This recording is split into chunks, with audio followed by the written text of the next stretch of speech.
할렐루야. 예수 그리스도 이름으로 성경개론 사경을 시작하도록 하겠습니다. 자, 오늘은 이제 신약 성경의 두 번째 경권인 마가복음이 되겠습니다. 복음서 중에서 신약 성경의 두 번째로 이렇게 편집이 되어 있는데요. 이 마가복음의 제목은 원전에 보면은 카타 마르콘, 카타는 무엇에 의한 이런 뜻이고요. 마르콘, 그 마가라고 우리가 이렇게 부르는 그 이름은 또 이렇게 마르코 이렇게 발음을 합니다. 그래서 성당 이름 중에 뭐 성 마르코 성당 뭐 이런 데도 있죠. 그것은 바로 저게 마가를 일컫는 이름이구나 이렇게 이해하시면 되죠. 자, 그래서 마가에 의한 여기에 입각해서 우리 한글 성경도 마가복음으로 이렇게 명명을 하게 됐다라는 겁니다. 마가복음의 저자는 뭐 다른 말을 할 이유가 없죠. 직접적인 저자는 마가다. 그래서 마가복음이라고 이렇게 이름을 붙이게 됐죠. 사실은 이 마가가 직접적인 저자이지만 제가 이렇게 표현했어요. 직접적 저자.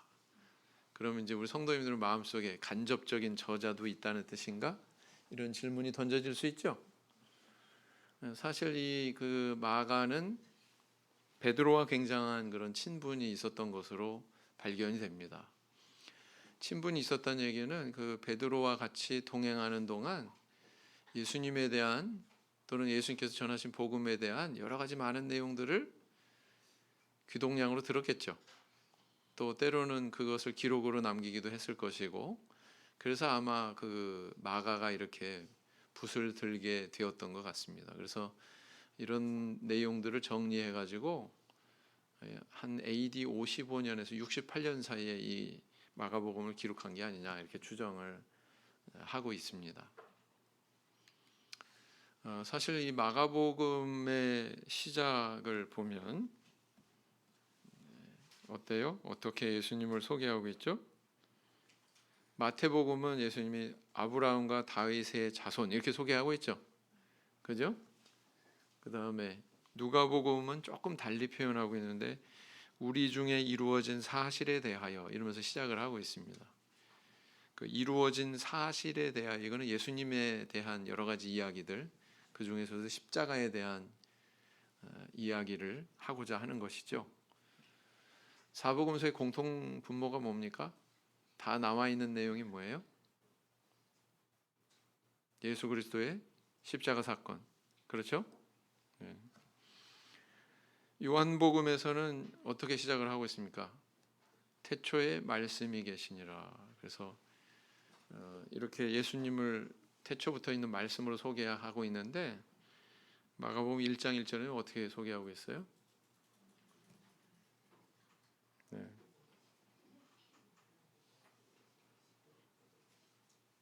다 같이 한번 읽어보겠습니다. 시작. 하나님의 아들 예수 그리스도 복음의 시작이라 이렇게 시작을 하고 있죠. 이 마가복음은 가장 짧은 복음서지요. 네. 복음서 중에서 가장 짧습니다. 그리고 또 사복음서 중에서 가장 먼저 기록된 복음서로 알려져 있습니다. 오늘 이 다루는 내용에는 왜 가장 먼저 기록된 것으로 이렇게 판단을 하는가 여기에 대해서 좀 자세하게 다루게 될 것 같습니다. 마가복음의 40%의 분량은 예수님의 생애 중에서 약 일주일의 시간에 불과한 십자가 순환에 대한 이야기를 기록을 하고 있습니다. 이 분량상으로 볼 때 어때요? 마가복음이 전달하려고 하는 메시지 분명한 거죠? 바로 예수 그리스도의 십자가에 대한 것이다. 그래서 어떤 사람은 원색복음이다 또 이렇게도 이야기합니다. 마가복음을 일컬어서 원색복음이다. 그래서 이제 또 마가복음을 어떤 식으로 이야기하는 사람도 있냐면 긴 서론을 지닌 순환기사다 또 이렇게 표현을 하기도 합니다. 다른 것은 다 서론에 불과한 거야. 메인은 뭐냐면은 예수님의 순환기사다 이렇게 이제 보는 거죠. 그만큼 마가복음 안에서의 이런 예수님의 그런 순환에 대한 내용이 굉장히 중요하게 다루어지고 있다 이렇게 볼 수가 있습니다. 자, 방금 말씀드린 대로 마가가 먼저 기록된 근거는 뭘까요? 우리 성도님들이 귀동량은 있어가지고 마가가 제일 먼저 기록을 했다 뭐 이런 것들을 많이 들어오셨을 거예요. 근데 실질적으로 이렇게 판단하는 근거에 대해서는 잘 들으신 바가 없는 경우가 많습니다. 그래서 한번 살펴보면은요, 일단 이제 공관복음, 마태마가 누가 이 세 복음서를 공관복음이라고 그랬죠. 요한복음은 포함이 된다 안 된다? 안 된다. 요한복음은 조금 서술이 다른 세 개의 복음서와 방향을 달리 잡고 있기 때문에 이렇게 공관 이렇게 표현하지 않는다. 공관은 무슨 뜻이에요? 함께 본다 이런 뜻이거든요. 마태복음의 총 구절 수는 1086절, 사용된 단어는 18293단어. 마가복음은 총 구절 수가 661구절. 여기에 사용된 단어의 수는 1125단어가 되겠습니다. 누가복음은 1149구절이고요. 여기에 사용된 단어는 19376단어 이렇게 조사가 됩니다. 대단하죠? 이런 것까지 다 셀까요? 요즘엔 기계가 세주죠. 요즘엔 컴퓨터가 세주죠. 참 얼마나 편리한 시대인지 몰라요. 그 다음에 마태 마가가 함께 쓰는 단어, 공유 단어는 무슨 뜻입니까? 같이 쓰는 단어, 같이 쓰는 단어가 3102개고 마가의 고유 단어, 이 말은 무슨 뜻이에요? 마가만 쓰는 단어는 132개입니다. 132개. 굉장히 적죠? 전부 다 뭐 만 단위가 넘어가는 그런 단어를 썼는데 그 중에 마가만 홀로 쓰는 단어는 132개다. 요거를 주목하시기 바랍니다. 그 다음에 이제 누가의 고유 단어, 누가만 쓰는 단어가 조금 많아요. 6,700개. 6,700개 정도는 누가만이 쓰고 있다. 그러나 뭐 몇천, 18,000 막 이런 데 비하면 6,700개가 그렇게 많은 건 아니죠.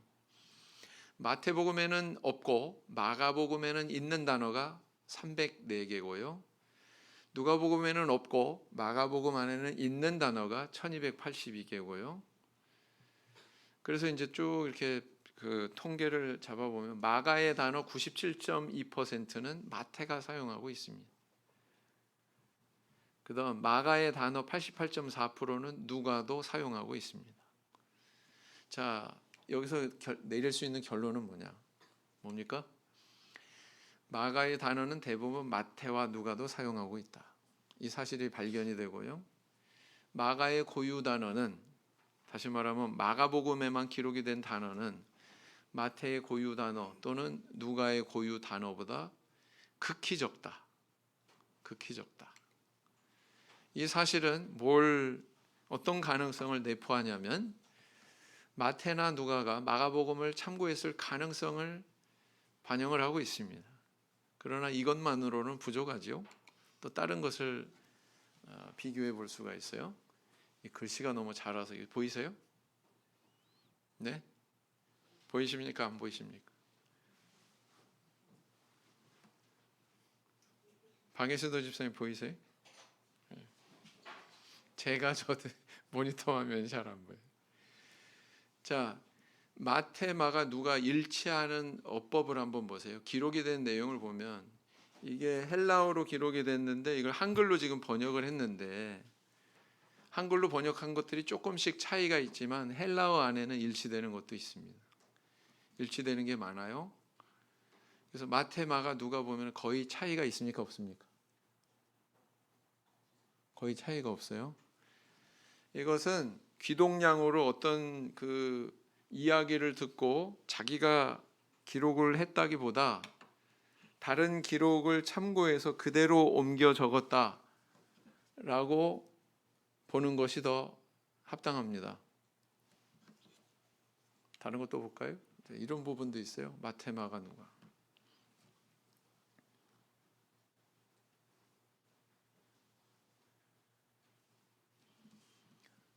이거는 그 마태복음 22장 23절에서 24절. 보시면 어때요? 여기도 문장이 거의 똑같죠? 네? 네. 그래서 이런 사실을 보면 뭘 알 수 있느냐? 아, 이거 보고 뺏겼구나. 그대로 옮겼구나라는 걸 알 수 있습니다. 또 여기 또 있습니다. 이런 것들. 그래서 이렇게 일치하고 있는 이런 사실을 놓고 볼 때 뭘 알 수 있습니까? 또 이 부분이 있어요. 마가복음 661구절 중에서 마태, 누가가 인용하지 않은 구절은 31구절에 불과합니다. 거의 다 인용을 했다는 얘기죠. 그래서 마태와 누가는 마가복음을 참고로 해서 자신들의 복음서를 기록했을 가능성이 매우 높다, 이렇게 보는 거죠. 자, 그럼 또 이것만 있느냐? 아닙니다. 자, 마가복음 특징이 뭐라고 그랬어요? 제가 지난 시간에 굉장히 표현이 좀 거칠다, 이런 말씀 드렸습니까? 안 드렸습니까? 기억이 나세요? 다듬어지지 않았다. 달리 표현하면 군더더기 표현이 많다, 이렇게 볼 수가 있습니다. 자, 여기 뭐라고 기록하고 있어요? 저물어 해질 때에, 이렇게 저물어 해질 때에 그랬죠. 근데 마태는 뭐라고만 기록하고 있어요? 저물매. 그다음 누가는 뭐라고 그랬어요? 해질 적에. 마태나 누가가 마가를 인용해서 이거 좀 너무 중복되는데 요거는 삭제하자, 그렇게 썼을 가능성이 높아요? 아니면 마가가 마태나 누가가 기록된 것을 딱 보고 표현이 너무 부족해, 내가 더 여기다 추가해야지, 그래서 이렇게 빨간색으로 이렇게 더 부연해서 설명할 가능성이 높을까요? 어떤 게 높을까요? 자, 그럼 대답을 못하시면 이제 다음 표현. 다음엔 뭐 어떻게 되어 있어요? 마태는 요한의 제자들이 그랬는데 마가는 요한의 제자들과 바리새인들이 금식하고 있는지라. 누가? 저희가 예수께 말하되 그랬어요. 누가는 그냥 뭐 저희가 예수께 말하되. 자, 여기 보면 마가복음에는 이 사람들이 금식을 하고 있었는지 안 하고 있었는지 전체적으로 문장을 쫙 읽어보면 별로 중요해요, 안 해요? 별로 중요하지 않죠. 그런데 이런 사실을 여기에 기록을 하고 있다. 자, 그러면 마태, 누가는 마가의 기록을 손질해서 이 부분을 삭제했을 가능성이 높을까요? 아니면은 마가가 마태나 누가는 이렇게 간단하게 했는데 이 사람들이 이걸 생략했네, 사실은 그때 금식하고 있었는데, 그리고 써놓을 가능성이 높을까요? 전자의 가능성이 높을까요? 후자의 가능성이 높을까요? 자, 그래도 대답을 안 하시니까 세 번째 보시면 어때요?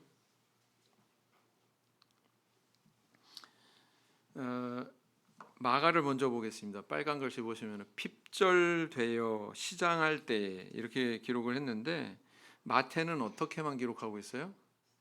시장할 때에. 그다음 누가복음에는 역시 시장할 때에.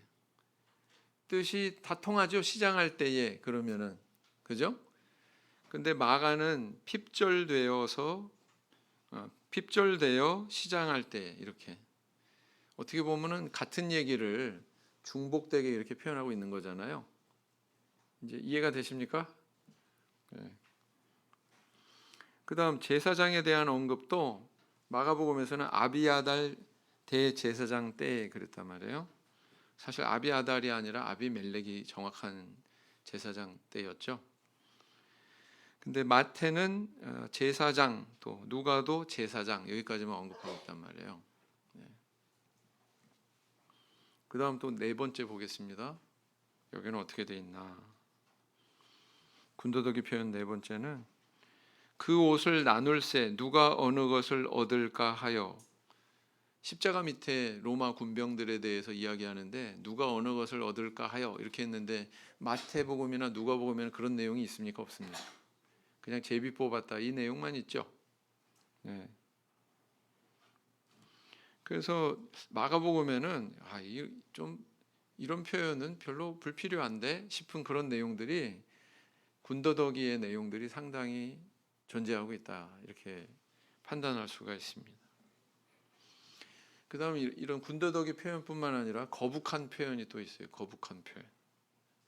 왜 거북하다고 표현했냐면은 마가복음 3장 9절에서 10절을 보면 무리에 애워싸 미는 것을 면키 위하여 작은 배를 등대하도록 제자들에게 명하셨으니 그랬어요. 마태나 누가는 그런 기록이 있습니까? 없습니까? 요 빨간색 글씨의 내용이 있어요? 없어요? 없어요. 무리에 애워싸 미는 것을 면키 위하여 이걸 써야 되나 싶은 생각 드세요? 안 드세요? 네, 근데 여기 써놓고 있다. 그 다음 또 두 번째는 어떤 내용이 또 있냐면은 마태복음을 먼저 보겠습니다. 많은 능력을 행치 아니하시니라. 예수님에 대한 내용이죠. 믿지 않았기 때문에 예수께서 많은 능력을 행치 않으셨다는데 마가복음에서는 어떻게 기록하고 있냐면은 거기서는 아무 권능도 행하실 수 없어. 예수님이 아무 권능도 행하실 수 없대요. 그 다음 6절에 보면은 저희의 믿지 않음을 이상히 여기셨더라. 예수님이 막 고개를 갸웃거리시면서 이상히 여기셨다. 이런 식으로 서술을 해놓고 있습니다. 누가복음은 이런 기록이 나타나고 있지 않습니다. 어때요? 비교하니까 좀 여러 가지 면에서 눈에 띄는 면들이 있죠. 네. 그 다음에 이제 세 번째는 부정적인 표현들이 있습니다. 부정적인 표현. 부정적인 표현은 뭐냐? 마가복음을 보시면 너희가 이 비유를 알지 못할진대 어떻게 모든 비유를 알겠느뇨? 네. 근데 마태나 누가는 그 같은 내용을 다루는데 이런 표현이 삭제되어 있습니다.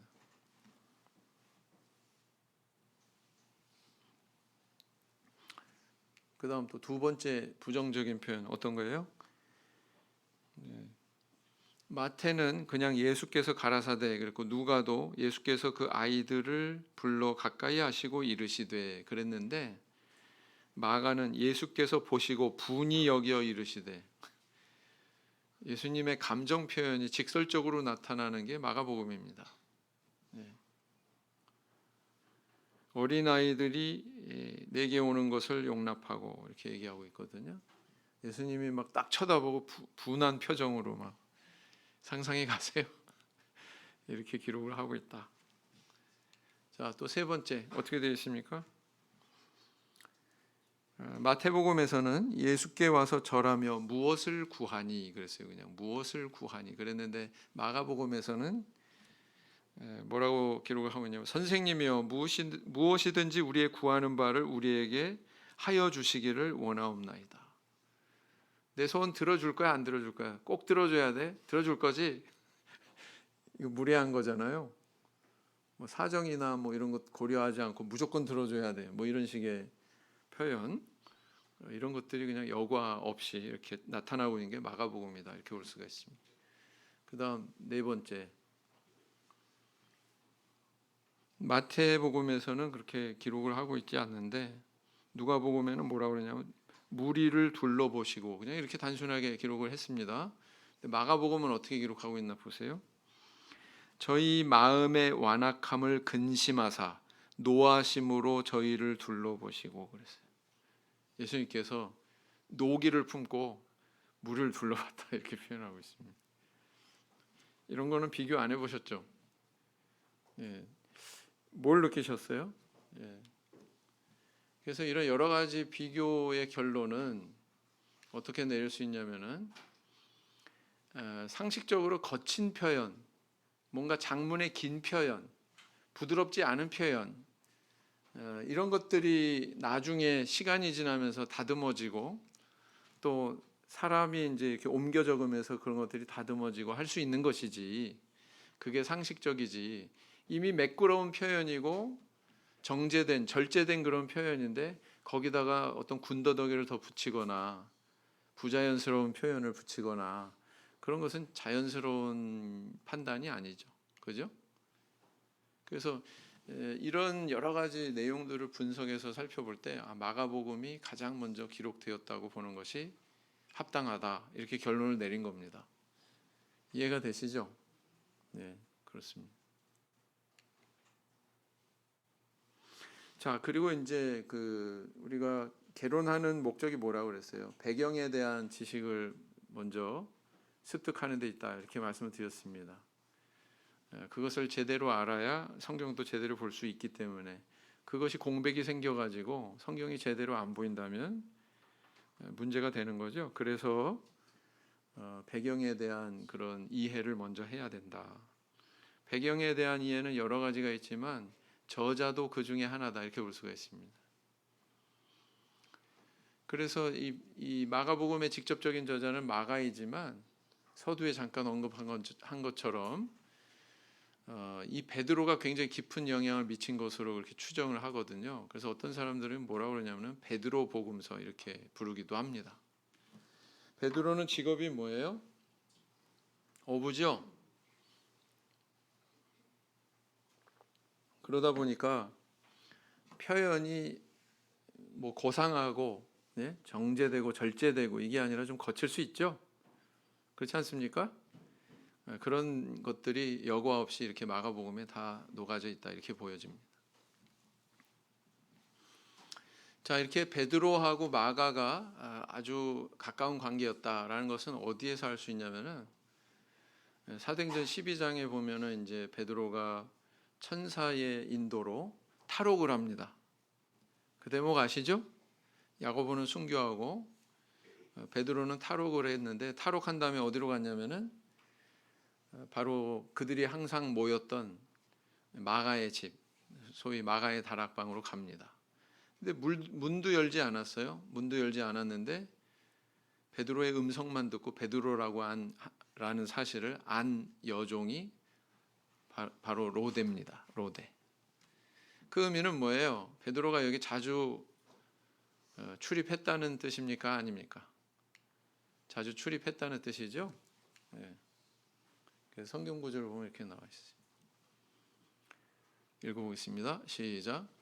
베드로가 대문을 두드린데 로데라 하는 계집아이가 영접하러 나왔다가 베드로의 음성인 줄 알고 기뻐하여 문을 미쳐 열지 못하고 달려 들어가 말하되 베드로가 대문 밖에 섰더라 하니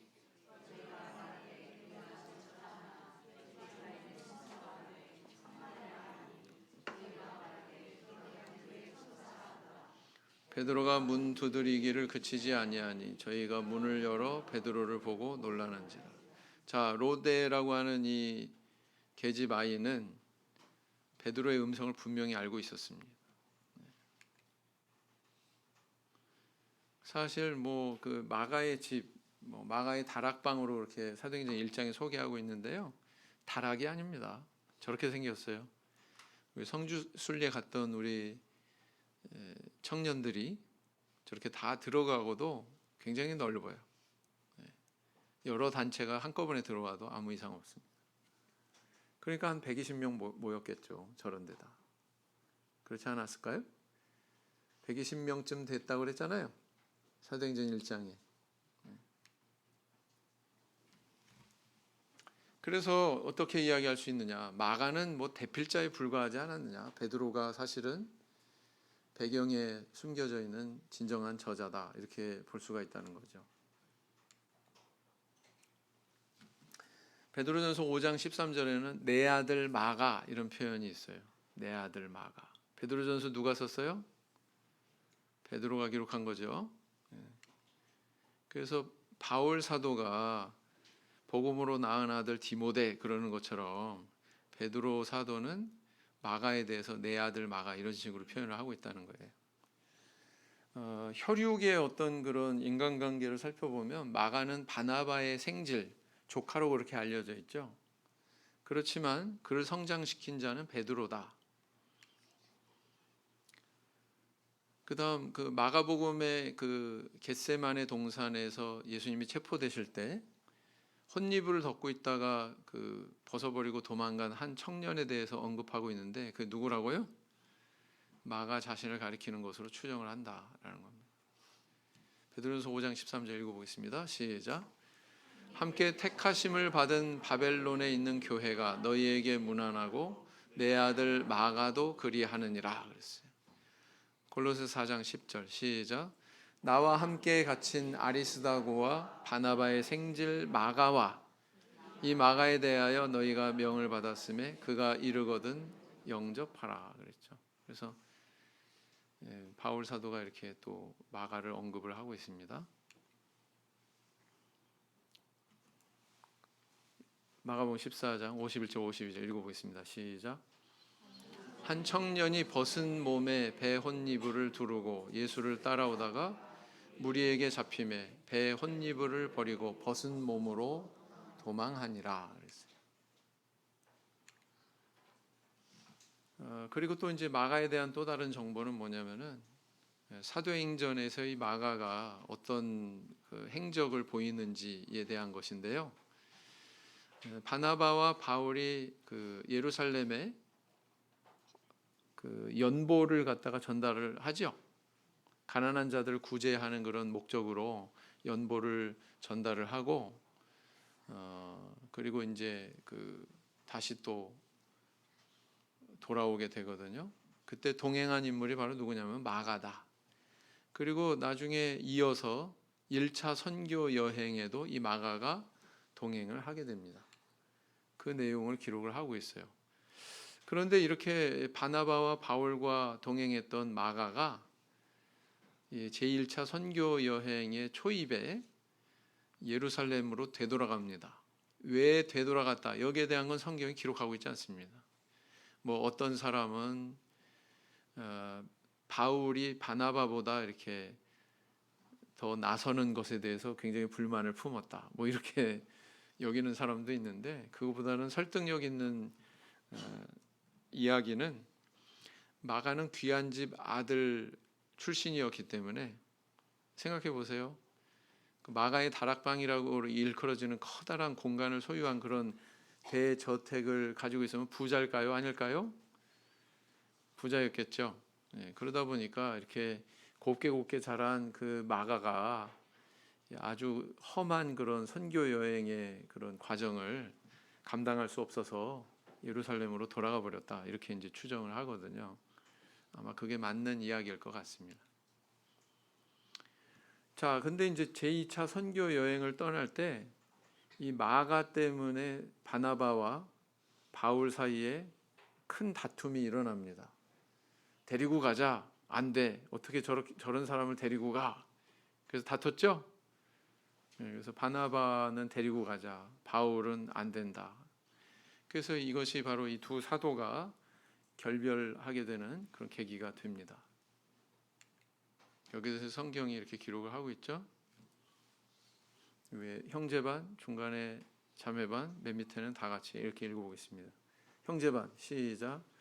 바나바와 사울이 부조의 일을 마치고 마가라 하는 요한을 데리고 예루살렘에서 돌아오니라. 어디로요? 안디옥으로 갔겠죠. 바나바와 바울이 있는. 그 다음 13장 5절에서 1차 선교여행 떠났을 때입니다. 자매반 시작. 살라미에 이르러 하나님의 말씀을 유대인의 여러 회당에서 전할세 요한을 수종자로 두었더라. 여기 요한이 바로 누구예요? 12장 25절에 언급하고 있는 마가라 하는 요한 할 때 이 요한이죠. 그러니까 마가예요. 마가. 요한이라는 이름이 참 많죠. 그 다음 사도행전 13장 13절 다 같이 읽겠습니다. 시작. 바울과 및 동행하는 사람들이 바보에서 배 타고 밤빌리아에 있는 버가에 이르니 요한은 저희에게서 떠나 예루살렘으로 돌아가고 그랬어요. 그래서 바로 이곳이 요한이 이제 이 선교 여행에서 이탈하는 그런 계기가 되는 장소죠. 그다음 사도행전 15장 37절 39절 왜 이 다툼이 일어났는지 여기 기록을 하고 있습니다. 시작. 바나바는 마가라 하는 요한도 데리고 가고자 하나 바울은 밤빌리아에서 자기들을 떠나 한 가지로 일하러 가지 아니한 자를 데리고 가는 것이 옳지 않다 하여 서로 심히 다투어 피차 갈라서니 바나바는 마가를 데리고 배 타고 구브로로 가고 그랬어요. 신앙인이 이렇게 불화하고 그러면 돼요, 안 돼요? 네? 안 되는 것이지만 때로는 이렇게 불화할 수도 있어요, 없어요? 사람이기 때문에 불화하지 않을 수가 없어요. 불화할 수 있습니다. 그러나 그 이후가 문제죠. 자, 이렇게 그 2차 선교 여행 뒤에 한 12년 뒤에 바울이 로마에 1차 투옥되었을 때 이 1차 투옥의 성격은 가택연금이라고 했습니다. 뭐 이렇게 꽁꽁 묶여가지고 착고에 채워져가지고 그게 아니라 가택연금. 그 집 주변에서는 자유롭게 활동할 수 있다는 거죠. 그때 바울이 뭐라고 그러냐면은 자신이 마가와 함께 있다 이렇게 말합니다. 두 사람 사이의 관계가 회복이 됐다는 거예요, 안 됐다는 거예요? 됐다는 걸 의미하는 거죠. 그리고 또 디모데후 후서에 보면 디모데후 후서는 최후의 서신입니다. 바울 사도가 순교하기 전에 마지막으로 기록한 서신이 디모데 후서인데 거기에 뭐라고 기록을 하고 있냐면 저가 나의 일에 유익하니라. 마가에 대해서 나의 일에 유익하다고까지 그렇게 얘기하고 있습니다. 이걸로 볼 때 뭘 알 수 있어요? 마가는 신앙이 상당히 성장했다 안 했다? 예, 이렇게 바울의 곁에 이렇게 함께 투옥되었을 때 그 곁에 있을 수 있을 만큼 또 바울에게 저가 나의 일에 유익하다고 이렇게 평가를 받을 만큼 마가의 신앙이 성장해 있었구나라는 사실을 알 수가 있습니다. 뿐만 아니라 또 동역자라고 또 소개하거든요. 그래서 그런 내용이 성경에서 이렇게 발견이 됩니다. 마찬가지로 형제반 자매반 다 같이 형제반 시작.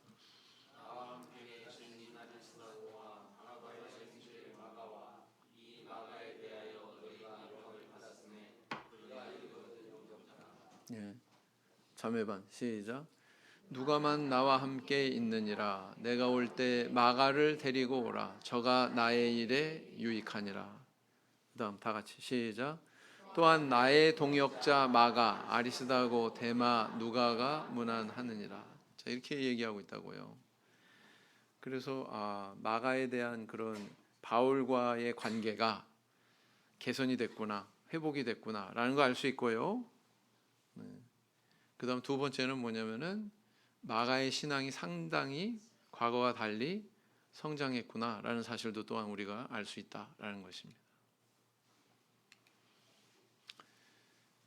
자, 그래서 이 마가복음은 이 마가가 기록을 했는데 어디에서 기록이 되었을 것으로 추정이 되냐면은 로마 인근에서 기록이 되었을 것으로 추정을 합니다.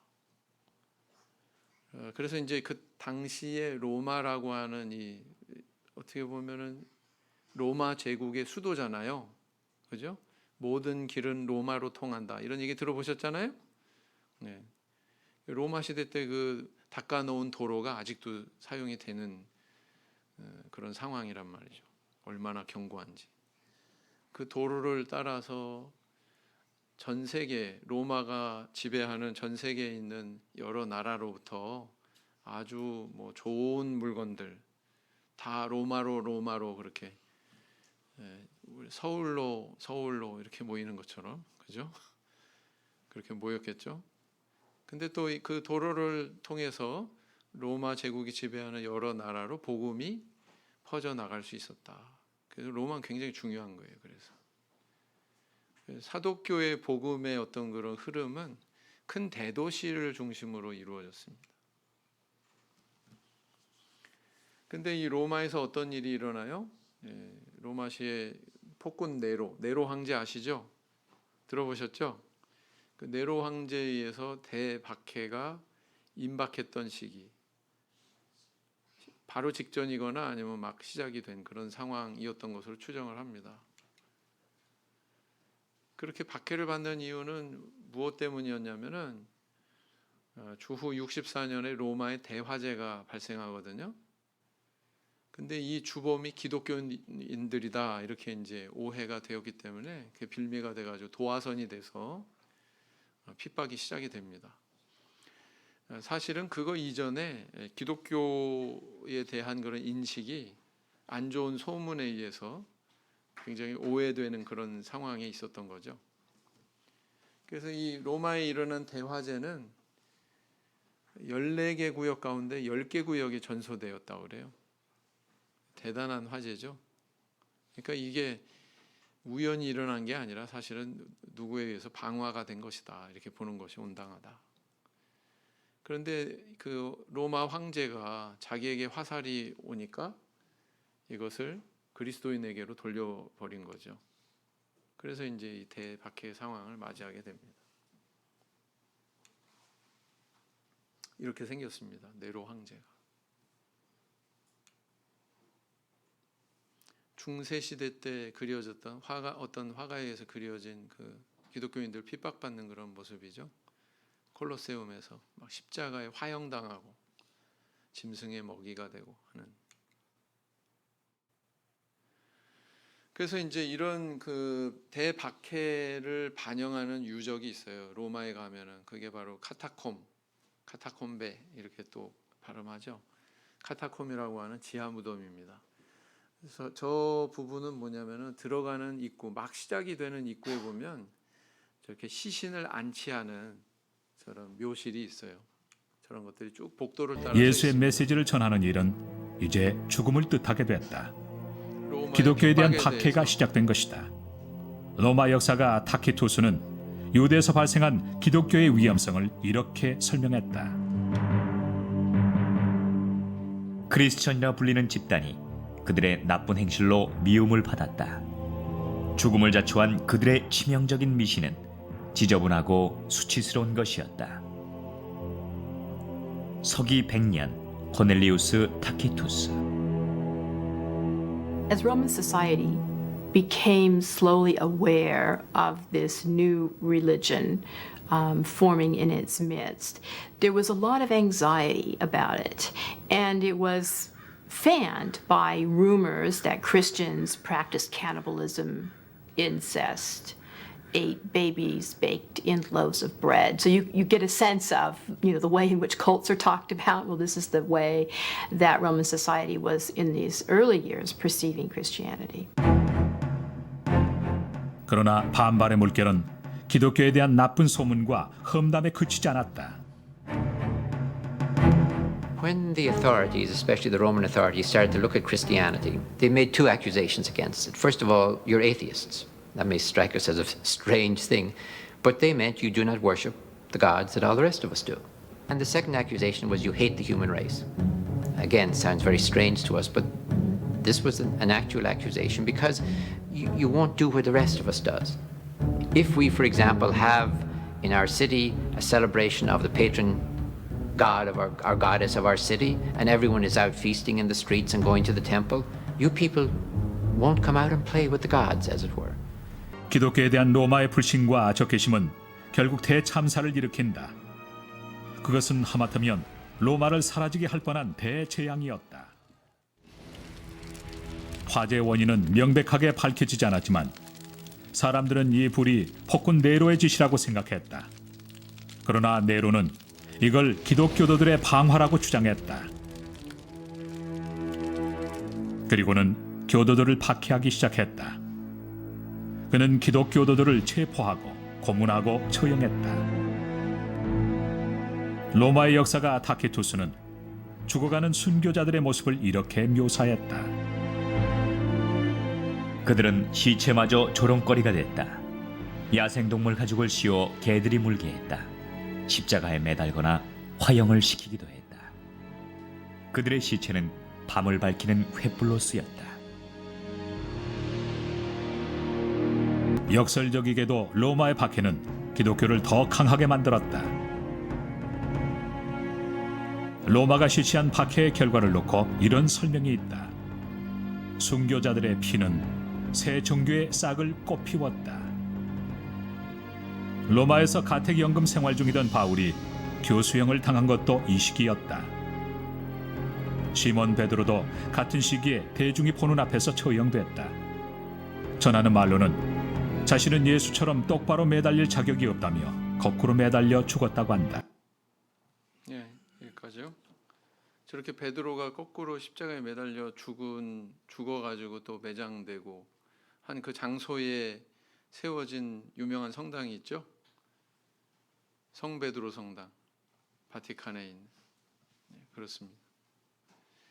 자, 그래서 이런 핍박의 상황에 있던 그 이방인 출신 그리스도인들에게 예수 그리스도의 십자가의 메시지를 전하기 위해서 기록이 된 게 마가복음으로 보는 거예요. 네. 마태복음하고 잠깐 비교를 해보면 마태복음은 유대교를 믿고 있던 유대교 출신의 그 기독교인들을 겨냥한 복음서다 이렇게 말씀을 드렸습니다. 그 증거는 구약을 많이 인용하고 있고 유대인들의 문화에 대해서 잘 알고 있다고 그랬는데 마가복음은 그렇지 않죠. 마가복음 안에서는 이방인들을 겨냥해서 기록을 한 것이다라는 것을 반영하는 또 다른 요소가 있습니다. 그게 뭐냐면은 예수님께서 아람어를 쓰셨잖아요. 아람어 달리다굼 하시니 이는 소녀야 일어나라는 뜻이다. 그랬죠? 달리다굼은 예수님 입에서 직접 나온 아람어로 발음하신 그 말씀입니다. 근데 이 말이 무슨 뜻이냐면 헬라어로 번역을 해주는 거예요. 그때 만국 공통어, 지금의 영어에 해당되는 헬라어로 이것은 소녀야 일어나라라는 뜻이다. 그랬죠? 그 다음 또 에바다 하시니 이는 열리라는 뜻이라. 에바다도 아람어고요. 예수님 입에서 직접 나온 그런 발음을 그대로 기록을 하고 있죠. 이것은 열리라는 헬라어로 풀면은 열리라는 뜻이다. 이렇게 마가가 설명을 하고 있는 것은 마가복음을 경전으로 삼아서 이것을 받아든 대상이 수신자가 이방인 출신의 성도라고 하는 것을 반영하고 있는 겁니다. 이해가 되시죠? 그래서 지금도 로마에 가면 꼭 로마에 관광 가는 사람들이 들려볼 만한 곳이 있는데 그것이 바로 그 카타콤이죠. 카타콤 지하 무덤에 건설된 아주 거대한 도시입니다. 저렇게 막 미로 같이 다 이렇게 연결이 되어 있는데 생각해 보세요. 지상에 있는 공기가 저 지하까지 내려가는 깊이가 한정돼 있어요. 너무 깊이 파고 들어가면 공기를 공급받을 수 없습니다. 또 물도 마찬가지고요. 근데 저게 저렇게 얼키설키 얼마나 거리가 되냐면은 다 저거를 이어서 거리를 재보니까 900km 정도 된다고. 대단하죠? 서울 부산 왕복하고도 더 가는, 그죠? 대전만큼 더 내려와야 되는 어마어마한, 물론 이것이 뭐 초기 2세기까지 형성이 된 것은 아닙니다. 한 4세기까지도 이게 형성이 계속 지속이 되었다고 그래요. 그러나 분명한 사실은 이 유적이 이때 로마에 있었던 그런 박해가 얼마나 심했느냐라는 것을 분명히 보여주고 있고요.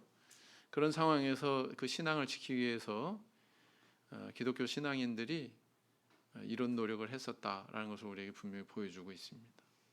나중에 기회 되시면 한번 꼭 갔으면 좋겠습니다. 그래서 이런 박해의 현실 속에서 무엇이 가장 필요했을까요? 한번 생각해 보세요.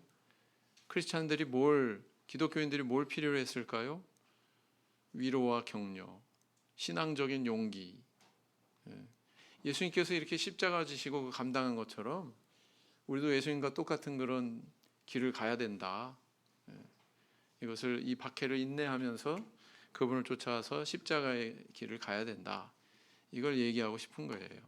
그래서 원색복음이라고 합니다. 마가복음. 그렇지만 이것은 모든 시대에 이런 핍박의 상황에 있는 성도들에게 보내는 공통의 또 메시지다, 교훈이다 이렇게 볼 수가 있죠. 이게 바로 이제 마가복음의 배경입니다. 다음 시간에는 내용과 보다 더 구체적인 이 전체에 흐르고 있는 교훈에 대해서 맥락에 대해서 짚어보는 시간을 갖도록 하겠습니다. 묵상기도 하시겠습니다.